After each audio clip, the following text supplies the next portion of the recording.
अब बात एक आंदोलन की करेंगे। आंदोलन 30 मार्च से हो रहा है और इस आंदोलन को और आगे बढ़ाने के लिए और धारदार करने के लिए रणनीति बनाई जा रही है। रेस हो रहा है होमगार्ड का आंदोलन। सोमवार से चलेगा जेल भरो आंदोलन। बिहार के तर्ज पर सुविधाओं की मांग। 8 मार्च से चल रहा है आंदोलन। बैठक में आगे की रणनीति पर हुई बात। तो 8 मार्च से यह आंदोलन चल रहा है। बिहार के तर्ज पर सुविधाओं की मांग है।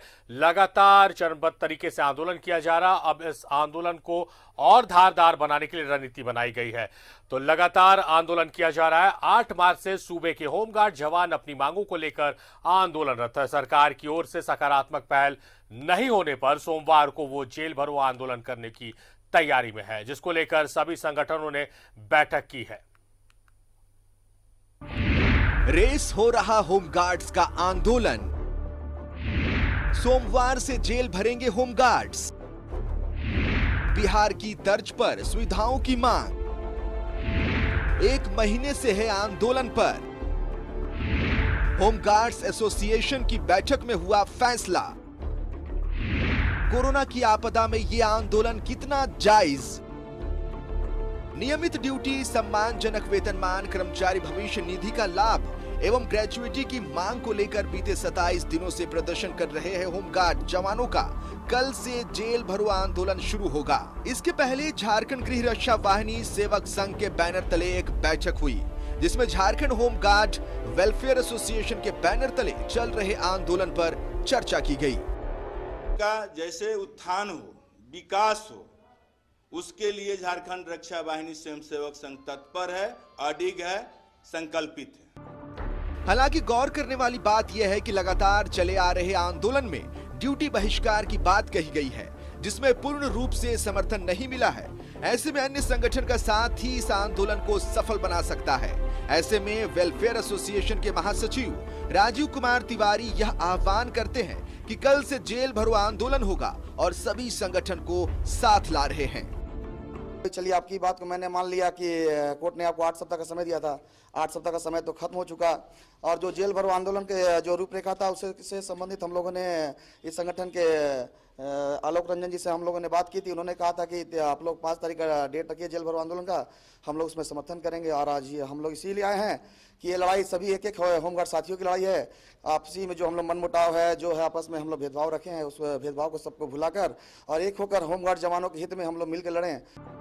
आंदोलन में जहां विपक्ष का साथ मिल रहा है, वहीं हजारों होमगार्ड जवान प्रदर्शन स्थल पर जमा हुए हैं।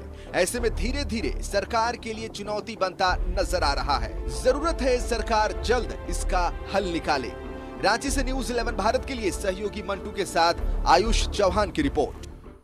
तो 8 मार्च से आंदोलनरत है होमगार्ड जवान और अब जेल भरो आंदोलन की शुरुआत करने वाले हैं। इस दौरान कार बहिष्कार की बात आई, मगर इसको लेकर रजामंदी नहीं बनी है कि कार करना है, कार का बहिष्कार नहीं करना। इस बात की सोच होमगार्ड के जवान रख रहे हैं। आंदोलन भी कर रहे हैं और कार भी। मगर क्या सरकार का कोई नुमाइंदा अब तक इन तक पहुंचा है? कितनी जायज है इनकी मांगे? तमाम मसलों पर बात करने के लिए हमारे साथ हमारे सहयोगी आयुष है, जो लगातार इनके आंदोलन को कवर करते आ रहे हैं। आयुष, जिस तरह से जो बातें आ रही हैं कि इनका आंदोलन कितना जायज है, इनकी डिमांड्स कितनी जायज है, कोरोना का काल चल रहा है, इस दौरान इस तरह का आंदोलन खड़ा करना कितना जायज है, तमाम तरह की बातें हैं।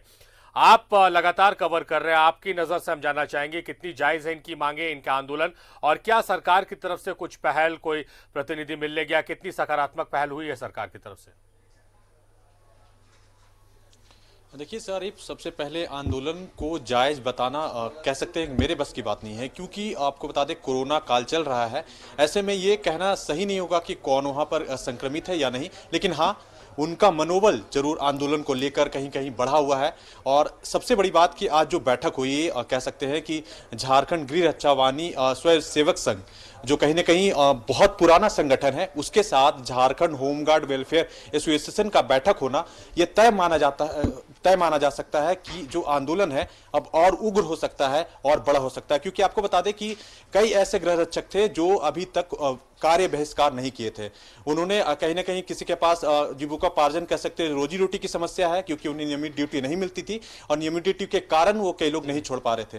तो ऐसे में अगर पूर्ण रूप से कहीं ना कहीं हर एसोसिएशन का समर्थन आता है तो ये आंदोलन बड़ा हो सकता है। और सबसे बड़ी बात कि कल जो आंदोलन है, हालांकि इनका आंदोलन चरणबद्ध तरीके से शुरू हो आया है, पिछले 8 मार्च से वो आंदोलन कर रहे हैं। सबसे पहले कहीं ना कहीं उन्होंने विधानसभा घेरने का प्रयास किया, जहां सफल रहे। साथ ही साथ वो कार्य बहिष्कार, इसके बाद जो 1 अप्रैल को उन्होंने कह सकते हैं बृहद जो है मसाल जुलूस निकाला, जिसमें उन साफ आक्रोश नजर आया। तो ऐसे में कल जो जेल भरो आंदोलन है वो बड़ा नजर आएगा, क्योंकि कई संगठन है जो कह सकते हैं जो मनमुटाव था, कहीं ना कहीं होमगार्ड एसोसिएशन जो 2 भाग में बटे हुए थे, आज एकजुट हो चुके हैं और गृह रक्षकों के हित को लेकर आयुष 8 मार्च से ये आंदोलन कर रहे हैं। इस दौरान क्या सरकार से एक भी राउंड की वार्ता हुई, कोई प्रतिनिधि मिला, इनसे किसी तरह की बातचीत हुई, कोई आश्वासन मिला? अभी कोरोना में आंदोलन टालने की बात, इस तरह की कोई भी खबर, कोई भी सूचना? देखिए, सबसे बड़ी बात मैं आपको बता दूं कि जब तक सत्र चला आ रहा था, इस दरमियान कहीं ना कहीं जो पक्ष के हैं 2-3 विधायक जरूर पहुंचे थे। उनमें कह सकते हैं सबसे पहला नाम जो है हमारे जो विधायक इरफान अंसारी का है, वो भी पहुंचे हुए थे। उन्होंने आश्वासित किया था, हालांकि वो हर जगह जाते हैं। लेकिन इसके अलावा मैं बता दूं कि विपक्ष इसमें घी डालने का काम कर रहा है, आग में जो घी डालने का काम कर रहा है। मैं बताऊं, 1 अप्रैल को उनका मसाल जुलूस था और ऐसे में उसके पूर्व नवीन जायसवाल पहुंचते हैं। आपको बता दें कि बीजेपी विधायक दल के नेता जो है बाबूलाल मरांडी तक पहुंचते हैं, जो कहीं ना कहीं सत्र में उन्हें उनका आंदोलन नहीं दिखा, ना ही उनकी सरकार में ये उनको नजर आया कि होमगार्ड कई सालों से मांग कर रहे हैं। इनकी मांगे जायज है शरीफ, ये समझने की जरूरत है कि मैं ये इसकी जिम्मेदारी लेता हूं कि कई होमगार्ड जो जवान है उनका सांप से शोषण होता आ रहा है। आपको बता दें कि कई बड़े बड़े अधिकारियों के घर में होमगार्ड जवान कुत्ता का लैट्रिन उठाने का काम करते हैं। ये सवाल ये बोलना सही नहीं होगा, लेकिन सही बात है। इसके अलावा मैं बता दूं कि जो काम उन्हें नहीं करना चाहिए, ऐसे ऐसे काम कराए जाते हैं। इसके साथ ही मैं आपको बता दूं कि आज कहीं ना कहीं चतरा हजारीबाग के लिए होमगार्ड के लिए रिक्तियां निकाली गई है, जबकि आपके पास कह सकते हैं कि नियमित ड्यूटी देने के लिए महज 18,000 जवानों को आप नियमित ड्यूटी नहीं दे सकते हैं, लेकिन इसके अलावा रिक्तियां निकाल रहे हैं।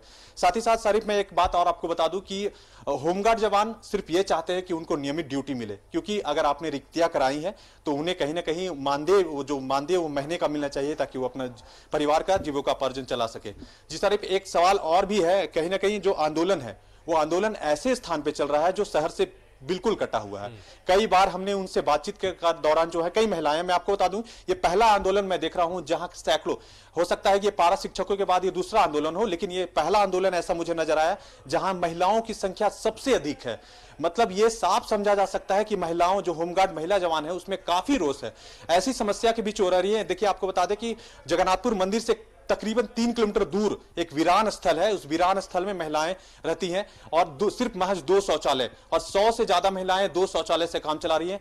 बीच बीच में उन्हें पानी के लिए जद्दोजहद करना पड़ रहा है। कई ऐसी समस्याएं हैं। तो इस आंदोलन को ऐसे सरकार को गंभीर रूप से लेना चाहिए कि आखिर ऐसे वीरान स्थल पे होमगार्ड, जाहिर तौर पर सरकार को इस आंदोलन को गंभीर रूप से लेना चाहिए। और विपक्ष को, जैसा आपने कहा, यह सत्य है कि विपक्ष को भी आग में घी डालने का काम नहीं करना चाहिए।